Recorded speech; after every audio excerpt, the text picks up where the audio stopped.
Assalamualaikum warahmatullahi wabarakatuh.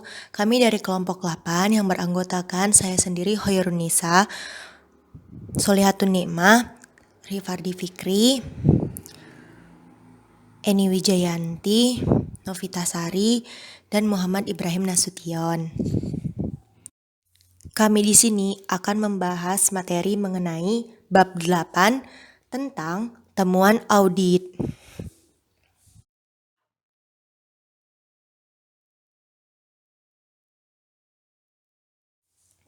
Baiklah, materi yang pertama akan dijelaskan oleh saya, Hoirunisa, dalam buku Sayers, halaman 329. Di sini sifat temuan audit ada 5. Yang pertama, terkait tindakan yang seharusnya diambil, tetapi tidak dilakukan.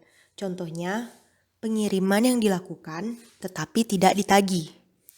Yang kedua, tindakan yang dilarang, seperti pegawai mengalihkan sewa dari perlengkapan perusahaan ke perusahaan kontrak pribadinya dalam tanda kutip untuk kepentingan pribadi.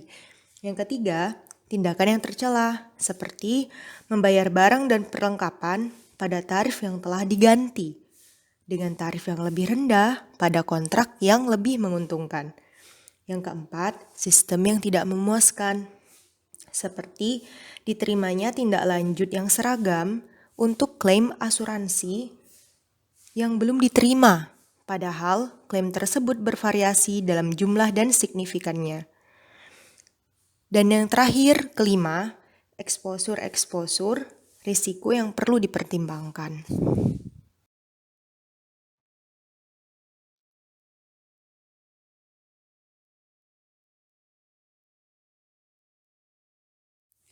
Materi selanjutnya akan dijelaskan oleh saya mengenai standar. Nah, standar sini adalah Standard for the Professional Practice of Internal Auditing atau SPPAA. Dalam standarnya 2310 atau 2310 yang menyatakan bahwa auditor internal harus mengidentifikasi informasi yang memadai, andal, relevan, dan berguna untuk mencapai tujuan penugasan.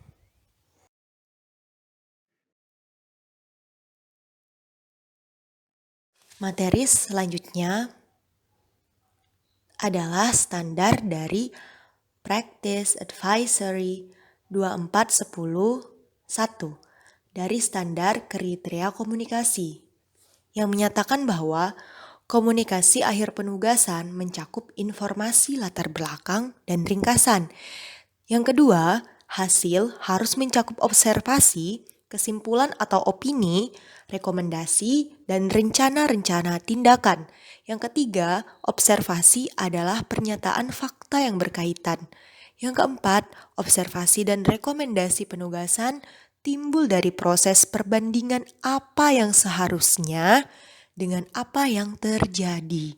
Yang kelima, observasi dan rekomendasi harus didasarkan pada atribut, yaitu kriteria, kondisi, penyebab, dan dampak. Kriteria seperti standar, ukuran, atau ekspektasi yang digunakan dalam melakukan evaluasi atau verifikasi. Kondisi itu mencerminkan bukti faktual yang ditemukan auditor internal pada saat pengujian. Penyebab seperti alasan perbedaan antara apa yang diharapkan dan kondisi aktual. Terus dampak seperti risiko atau exposure yang dihadapi organisasi karena kondisi tidak sama dengan kriteria. Selanjutnya,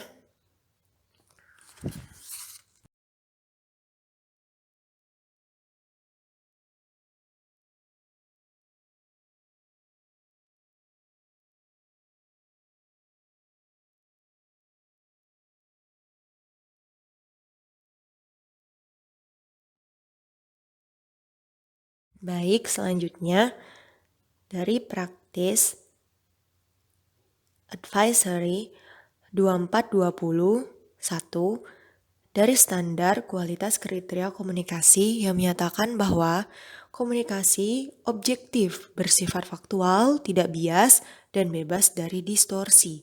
Yang kedua, komunikasi harus jelas, mudah dipahami, dan bersifat logis. Yang ketiga, komunikasi ringkas, langsung ke sasaran, dan menghindari rincian yang tidak perlu. Yang keempat adalah komunikasi konstruktif, di mana komunikasi yang isi dan nadanya membantu klien dan organisasi menuju perbaikan yang diperlukan. Yang kelima, komunikasi tepat waktu adalah komunikasi yang dikeluarkan tanpa penundaan dan memungkinkan tindakan efektif sesegera mungkin.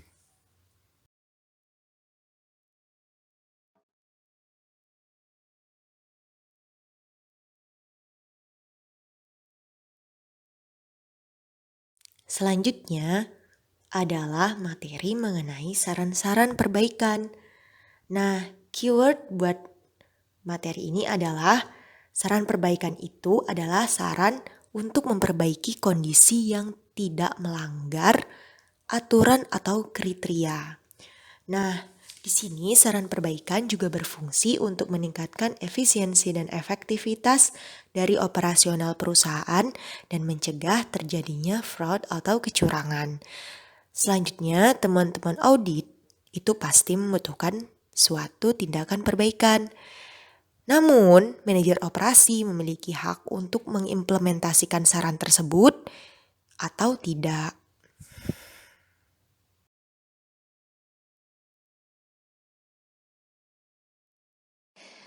Materi selanjutnya temuan-temuan audit yang dapat dilaporkan.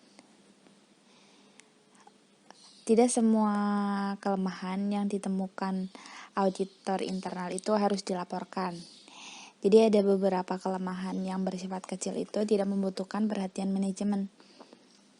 Semua temuan yang dilaporkan auditor itu mempunyai syarat, mempunyai kriteria. Nah, di sini ada 5. Yang pertama itu cukup signifikan agar layak dilaporkan ke manajemen. Kemudian yang kedua, didokumentasikan dengan fakta, jadi bukan opini, dan dengan bukti yang memadai, kompeten, dan relevan. Kemudian yang ketiga, secara objektif, dibuat tanpa bias atau prasangka. Jadi bukan prasangka dari auditor internalnya itu. Kemudian yang keempat, relevan dengan masalah-masalah yang ada. Yang kelima, cukup meyakinkan untuk memaksa dilakukannya tindakan untuk memperbaiki kondisi-kondisi yang mengandung kelemahan. Nah, jadi jelas di sini karakteristik yang tadi disebutkan itu akan diinterpretasikan secara subjektif. Jadi setiap orang itu bisa beda-beda. Setiap auditor itu bisa beda-beda. Apa yang dianggap sebagai kelemahan signifikan bagi satu individu bisa jadi dianggap tidak signifikan bagi yang lain. Jadi kata-kata seperti objektif, meyakinkan, wajar, dan logis memiliki konotasi yang berbeda bagi orang yang berbeda.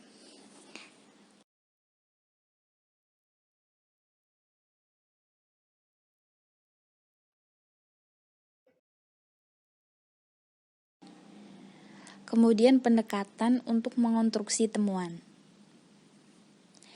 Mengembangkan fakta-fakta dan rincian menjadi temuan audit yang signifikan dan dapat dilaporkan itu membutuhkan keahlian. Nah, karenanya hal ini membutuhkan perbedaan berdasarkan pengalaman.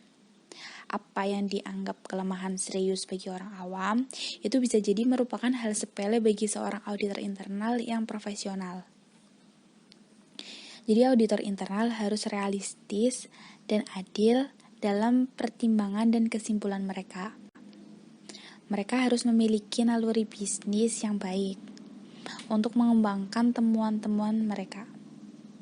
Karena mereka membuat dan melaporkan temuan-temuan audit, jadi auditor internal itu harus mempertimbangkan faktor-faktor ini. Di sini ada 4 faktor. Yang pertama itu meninjau keputusan manajemen bisa jadi tidak adil dan realistis. Auditor internal itu harus mempertimbangkan keadaan-keadaan yang ada pada saat kelemahan terjadi.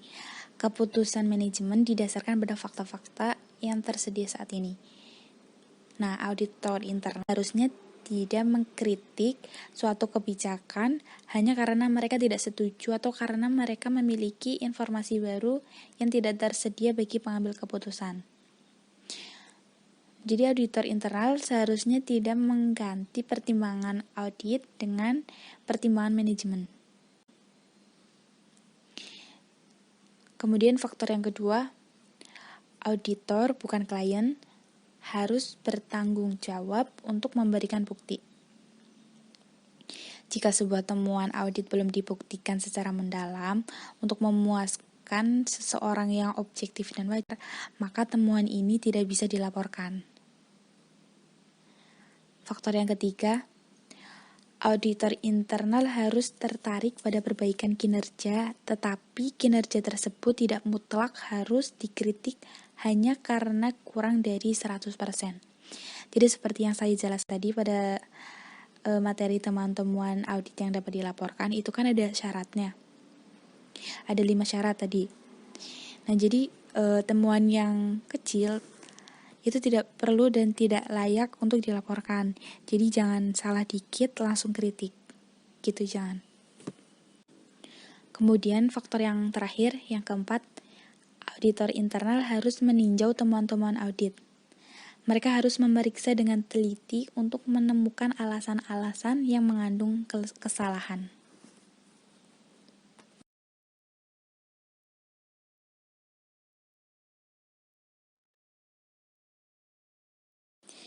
Materi berikutnya yaitu menambah nilai. Fungsi-fungsi yang dianggap tidak menambah nilai beresiko untuk dirampingkan atau bahkan dihilangkan.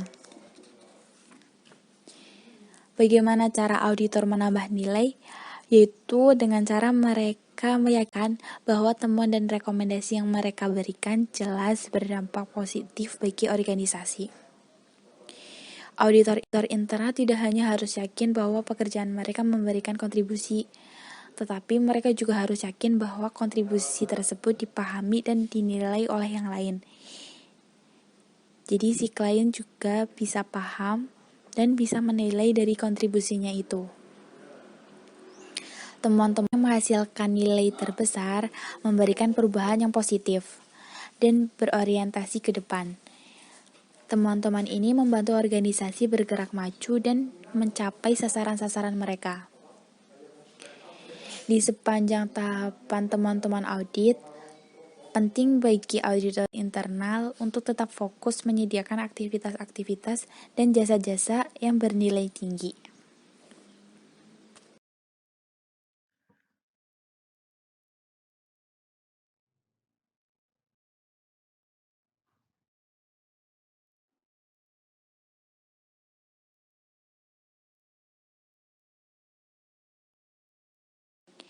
Materi berikutnya itu tingkat signifikansi.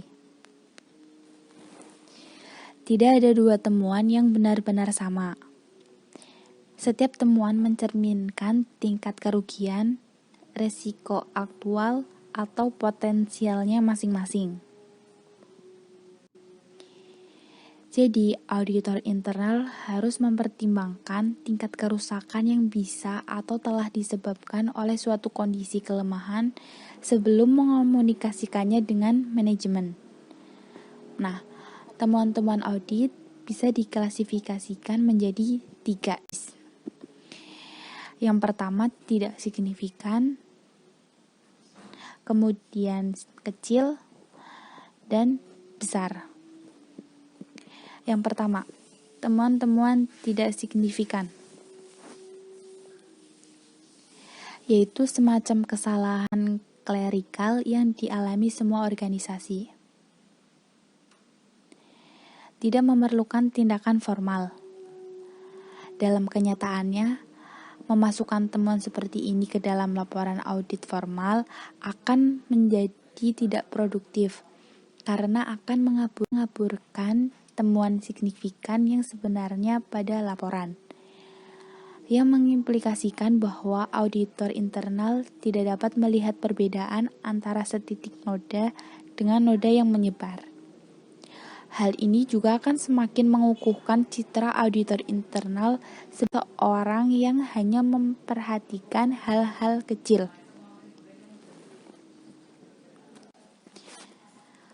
Kemudian yang kedua, temuan-temuan kecil, yaitu temuan yang perlu dilaporkan karena bukan semata-mata kesalahan manusiawi yang bersifat acak. Jika tidak diperbaiki, maka akan berlanjut sehingga merugikan dan walaupun tidak mengganggu tujuan operasi organisasi, namun cukup signifikan untuk diperhatikan oleh manajemen. Beberapa temuan kecil lebih baik dilaporkan dalam surat kepada manajemen. Contoh dari temuan-temuan kecil ini yaitu seorang pegawai yang telah mencampur adukan kas kecil pribadi dengan milik organisasi. Hal ini melanggar aturan organisasi dan praktik bisnis yang baik. Tentu hal ini harus dilaporkan dan diperbaiki. Kalau tidak, maka akan terus berlanjut atau menyebar. Kemudian yang ketiga itu temuan-temuan besar. Adalah temuan yang menghalangi pencapaian tujuan utama suatu organisasi atau suatu unit dalam organisasi. Misalnya, salah satu tujuan utama Departemen Utang Usaha adalah hanya membayar utang-utang yang benar-benar sah.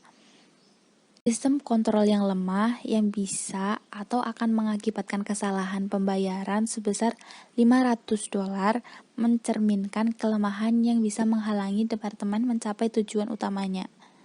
Oleh karena itu, hal ini merupakan temuan audit yang besar dan harus dilaporkan. Memisahkan temuan audit yang besar dan kecil tidaklah mudah. Dibutuhkan pertimbangan audit yang baik untuk membedakan keduanya.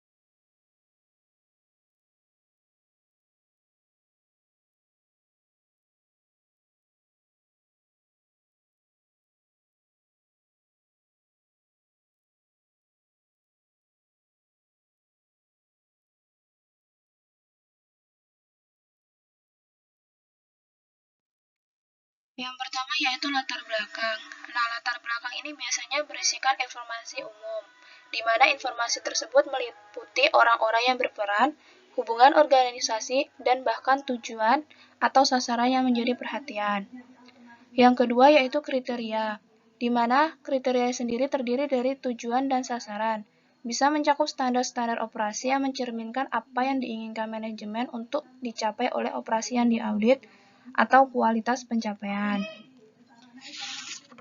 Yang ketiga yaitu kondisi. Kondisi di sini yaitu mengacu pada fakta-fakta yang dikumpulkan melalui observasi, pengajuan pertanyaan, analisis, verifikasi, dan investigasi yang dilakukan auditor internal. Kondisi merupakan jantungnya temuan, dan informasi tersebut haruslah memadai, kompeten, dan relevan. Kondisi harus mampu menghadapi serangan apapun. Kondisi juga harus mencerminkan total populasi atau sistem yang telah ditelaah atau dalam kasus terpisah harus merupakan kelemahan signifikan. Selanjutnya yaitu penyebab. Penyebab di sini biasanya menjelaskan mengapa terjadi deviasi dari kriteria yang ada, mengapa sasaran tidak tercapai, dan mengapa tujuan tidak terpenuhi. Selanjutnya yaitu dampak. Dampak di sini yaitu biasanya menjawab pertanyaan mengenai lalu kenapa. Anggaplah semua fakta yang telah disajikan. Lalu kenapa? Siapa atau apa yang dirugikan dan seberapa buruk? Apa konsekuensi-konsekuensinya? Atau akibat-akibat yang merugikan haruslah signifikan, bukan hanya penyimpangan dari prosedur. Dampak merupakan elemen yang dibutuhkan untuk meyakinkan klien dan manajemen pada tingkat yang lebih tinggi bahwa kondisi yang tidak diinginkan, jika dibiarkan terus terjadi, akan berakibat buruk dan memakan biaya yang lebih besar daripada tindakan yang dibutuhkan untuk memperbaiki masalah tersebut.